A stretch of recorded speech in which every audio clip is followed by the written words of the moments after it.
Muhammadin wa alihi wa itratih, kepada Nabi Muhammad dan keluarga beliau. Wa itratih, al dan itrah, pada keluarga. Dan di sini perlu kita pahami keluarga beliau ini. Kenapa sih kok keluarga beliau juga didoakan doa yang sama dengan doa yang diberikan kepada Rasulullah sallallahu alaihi wasallam? Karena keluarga Nabi ini spesial dan wajib kita cintai.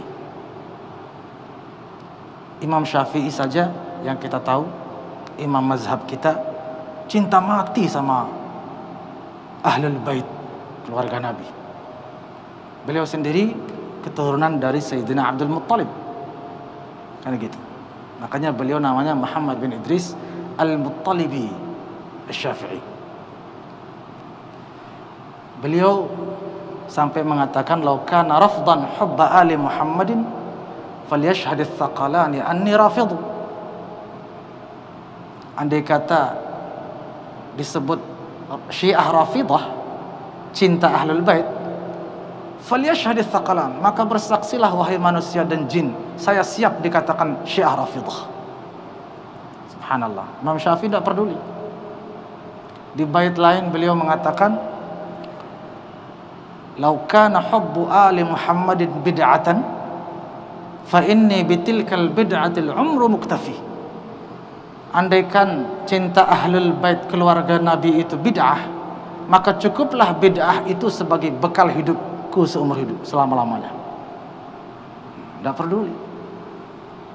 Yang lebih tegas lagi beliau mengatakan, "Lau kana dzamban hubba ali Muhammadin fadzalika dzambun lastu anhu atubu."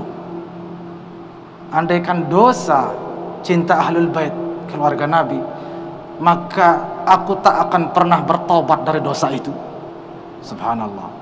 Cinta mati sudah Imam Syafi'i sama yang namanya Ahlul Bait. Karena memang diperintahkan juga oleh Nabi SAW dalam sejumlah hadis yang mungkin ada waktu, insyaallah jam 19.50 ya.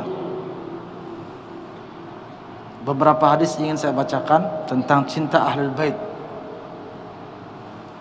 yang mana hal itu kadang-kadang penekanannya kurang kita dengar dari para ulama, padahal berkali-kali ditekankan dan diperintahkan oleh baginda Rasulullah sallallahu alaihi wasallam. Antara lain beliau mengatakan, "Mathalu ahlu baiti kasafinati Nuh." Kan gitu. "Man raqibaha naja wa man takhallafa anha halak." Perumpamaan keluargaku Ahlul Bait seperti bahtera Nabi Nuh. Barang siapa menaikinya dia selamat, barang siapa berpaling darinya dia akan tenggelam. Hadis riwayat Al-Hakim. Hadis lain disebutkan, "La yubghiduna ahlul bait ahadun illa adkhalahu Allahun nar." Tidak ada yang benci Ahlul Bait, keluarga Nabi, kecuali dicampakkan Allah ke neraka. Riwayat Al-Hakim. Hadis lain Rasulullah sallallahu alaihi wasallam bersabda, "Ahlu baiti amanun li ahli al-ard." Ahlul Bait, keluarga Nabi, adalah kunci keamanan di muka bumi. Fa idza dhahaba ahlu baiti dhahaba ahlul ard. Kalau keluargaku Ahlul Bait ini pergi, meninggal, sudah tidak ada lagi, maka musnah penduduk bumi. Subhanallah. Ilzamu mawaddatana Ahlul Bait. Dalam hadis lain beliau tekankan, cintailah Ahlul Bait, fa innahu man laqallaha wa huwa yawadduna dakhalal jannata bi syafa'atina. Demi Allah, barang siapa mencintai Ahlul Bait, maka dia akan wajib masuk surga dengan syafaat Ahlul Bait. Dalam hadis lain Rasulullah sallallahu alaihi wasallam bersabda, "Addibu auladakum ala thalathi khisal." Ajar, didiklah anakmu sekalian 3 perkara: hubbu nabiyikum wa hubbu ahlu baitihi wa qiraatul Quran. cinta Nabi, cinta Rasulullah sallallahu alaihi wasallam, cinta Ahlul Bait, dan membaca Al-Qur'an atau cinta Al-Qur'an. Dalam hadis lain riwayat Imam Ahmad, innallaha harramal jannata ala man zalama ahli baiti au qatalahum au a'ana alaihim au sabbahu. Sesungguhnya Allah mengharamkan surga bagi atau atas siapapun yang menzalimi ahlul bait, au qatalahum, atau menyerang dan membunuh mereka, au a'ana alaihim, atau menolong proses pembunuhan mereka, au sabbahum, atau mencela atau mencaci mereka. Allah haramkan surga. Hadis riwayat Imam Ahmad dan hadis-hadis lain. Jadi cinta ahlul bait ini wajib hukumnya. Namun, mohon maaf, pertanyaan yang sangat penting, siapakah ahlul bait? Siapakah ahlul bait? Kata ahlu sendiri yang sering dimaknai keluarga, itu kan biasa kita maknai ahlu itu ya keluarga keturunan ya, betul. Tapi mohon maaf, itu secara bahasa, karena ada bahasa istilah ya, ada lugatan, ada syara'an, istilahan gitu kan. Secara bahasa keluarga ya keturunan yang memiliki pertalian darah secara bahasa. Secara istilah bagaimana? Coba, ada hadis di mana seorang sahabat bertanya kepada Rasulullah SAW, atau Nabi bersabda, mohon maaf, sebelum sahabat bertanya, inna lillahi ahlina minan nas. Nabi yang bilang ini, Allah punya keluarga dari manusia. Ya entah kita mungkin terjemahkan lain, mungkin ada terjemahan lebih tepat, tapi kita coba terjemahkan secara bahasa dulu. Allah punya keluarga dari manusia. Sahabat bertanya, siapa mereka ya Rasulullah? Ternyata Nabi menjawab, hum ahlul Quran. Ahlul Quran, ahlullahi wa khassatuh. Mereka ahli Al-Quran. Mereka lah keluarga Allah dan hamba-hamba pilihannya. Nah, berarti secara istilah agama Islam, ahlu, kata ahlun lebih luas dari sekedar keluarga yang memiliki pertalian darah. Kan tidak mungkin ya para ahli Quran itu keturunannya Allah, kan nggak mungkin. Lebih luas dari itu. Kita lihat dalam ayat lain, di mana Sayyidina Nuh alaihissalam, ini dalam surat Hud, Sayyidina Nuh memanggil anaknya. Semua kita tahu juga ceritanya. Ya bunayyarkab ma'ana, wahai anakku, ayolah ikut saya di bahtera saya ini, perahu saya ini. Kan dia menolak ya, lalu ditenggelamkan. Nabi Nuh pun angkat tangan, ya Allah, apa katanya dalam Al-Quran? Ini Allah sendiri yang menceritakan, Rabbi inna bni min ahli. Tuhanku, anakku dari ahliku, dari keluargaku. Ini anakku, ini keluargaku. Selamatkan ya Allah. Anak kandung lo lagi, bukan cicit, bukan. Apa jawaban Allah? Langsung dibalas sama Allah dalam surat Hud ayat 42-46. Innahu laisa min ahlik. Subhanallah. Wahai Nuh, dia bukan keluargamu. Padahal anak kandung. Allah mengatakan innahu laisa min ahlika. Dia bukan keluargamu. Subhanallah. Anak kandung tapi tidak diakui oleh Allah sebagai ahlnya Nabi Nuh itu. Kenapa? Lanjutan ayatnya, innahu amalun ghairu salih. Karena apa yang dia lakukan adalah perbuatan yang tidak saleh, yang tidak baik. Dia tidak mengikuti jejakmu. Dia apalagi tidak beriman kepadamu. Maka dia oke, anak kandungmu, tapi bukan ahlu baitmu. Subhanallah. Nah, dari dua ayat ini dapat kita simpulkan bahwa Ahlul Bait secara istilah agama Islam bukan semata-mata, bahkan sama sekali bukan secara spesifik yang memiliki keturunan darah, tetapi lebih dari itu, lebih luas dari itu. Itu mungkin makna yang benar, tapi agak sempit lah, ya, berdasarkan ayat-ayat tadi. Ada ayat lain? Ada. Dalam surat At-Tur, apa kata Allah? Walladzina amanu wattaba'athum dzurriyyatuhum biimanin alhaqna bihim dzurriyyatahum wama alatnahum min amalihim min syai' kullu imri'in bima kasaba rahin.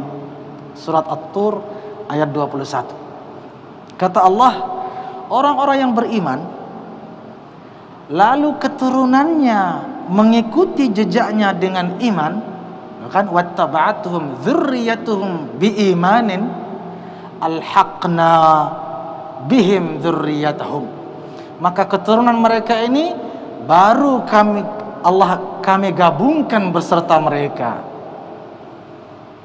dengan iman. Wa ma alatnahum min amalihim min syai', dan tidak kami kurangi amal ibadah mereka sedikit pun. Kullu mri'in bima kasaba rahin, kata Allah. Setiap orang itu kembali kepada apa yang ia lakukan, perbuatannya, amalnya, dan seterusnya. Berarti Ahlul Bait yang diperintahkan kepada kita untuk mencintainya, mengikutinya, dan seterusnya tadi ditekankan berkali-kali oleh Nabi adalah yang beriman dan mengikuti jejak baginda Rasulullah sallallahu alaihi wasallam, baik dari keturunan darah maupun di luar daripada itu. Kok bisa? Apakah di luar daripada itu juga? Iya, iya. Sedangkan Allah saja punya keluarga dari manusia, sebagaimana hadis yang pertama tadi. Masa Nabi yang memang manusia tidak bisa bergabung dalam keluarga beliau dari manusia yang memang tidak punya pertalian darah? Jadi Bapak Ibu yang mungkin tidak punya sertifikat, ya, bukan sayyid, bukan apa, jangan sedih. Kita bisa menjadi keluarga 100% baginda Rasulullah sallallahu alaihi wasallam. Amin ya rabbal. Dengan apa? Dengan iman, dengan amal soleh. Ada penguatnya? Ada. Dalam Al-Quran Allah subhanahu wa ta'ala menyebutkan, An-nabiyyu awla bil mu'minina min anfusihim wa azwajuhu ummahatuhum. Surat Al-Ahzab.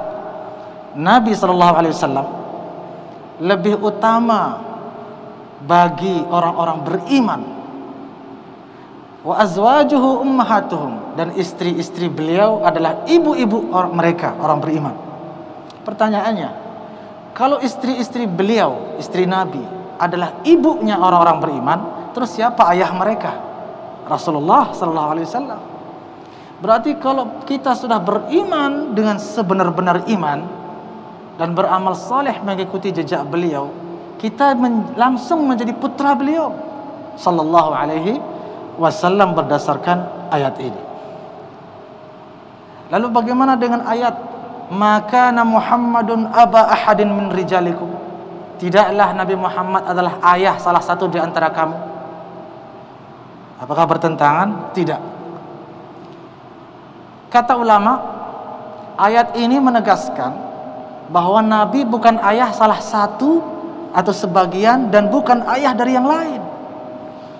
Ayat ini justru menegaskan bahwa beliau itu ayah bagi semua orang-orang beriman, bukan ayah bagi sebagian saja. Maka Muhammadun aba ahadin min rijalikum. Bukanlah Nabi Muhammad itu adalah ayah salah satu saja atau sebagian, tidak. Maksudnya bagi semua. Yang penting beriman dan beramal saleh. Makanya jangan heran juga Nabi dalam riwayat Ad-Dailami dan lain-lain, riwayat-riwayat banyak di mana Rasulullah sallallahu alaihi wasallam menyebutkan bahwa Salmanu minna ahlul bait. Salman Al-Farisi, kata Nabi dalam hadis, adalah bagian daripada ahlul bait. Padahal Sayyidina Salman dari Persia. Riwayat lain beliau mengatakan Bilalu minna ahlul bait. Sayyidina Bilal bin Rabah dari Ethiopia, Habsyah, berkulit hitam, rambut keriting. Nabi bilang Bilal itu ahlul bait. Riwayat lain Suhaib minna ahlul bait. Sayyidina Suhaib Ar-Rumi dari Romawi, beliau katakan ahlul bait juga. Padahal tidak ada hubungan sama sekali. Dari pintu mana mereka menjadi ahlul bait? Dari pintu iman dan amal saleh. Itulah sebabnya seorang ulama menyebutkan dalam satu syair yang indah. Beliau mengatakan alaika bitaqwallahi ma dumta salima wala tatrukit taqwa ittikalan 'alan nasabi. Bertakwalah kepada Allah dengan sebenar-benar takwa. Jangan hanya mengandalkan nasab semata. Laqad faza bit tauhid Salman Farisin wa khullida fi naril jahim Abu Lahabi. Dengan tauhid Salman Al-Farisi menjadi keluarga baginda, sementara Abu Lahab paman Nabi dicampakkan ke neraka. Jadi sudah kita ketahui sekarang bahwa barometer ahlul bait itu adalah iman, takwa dan amal saleh. Tidak lebih dan tidak kurang dari itu. Karena itu bait yang menyebutkan salawat dan salam kepada keluarga Nabi ini, pensyarahnya di dalam syarahnya dalam kitab Tuhfatul Murid ini, yang mensyarah kitab ini mengatakan bahwa al di sini, kata-kata keluarga Nabi di sini adalah kullu mu'minin taqi. Keluarga Nabi yang disebutkan dalam kitab ini maksudnya adalah setiap orang yang beriman dan bertakwa. Disebutkan juga di sini mengapa, berdasarkan hadis Nabi yang mana disebutkan alu Muhammadin kullu taqi. Keluarga Muhammad adalah setiap orang yang bertakwa. Mudah-mudahan kita semua menjadi keluarga baginda Rasulullah sallallahu alaihi wasallam. Amin amin ya Allah ya rabbal alamin.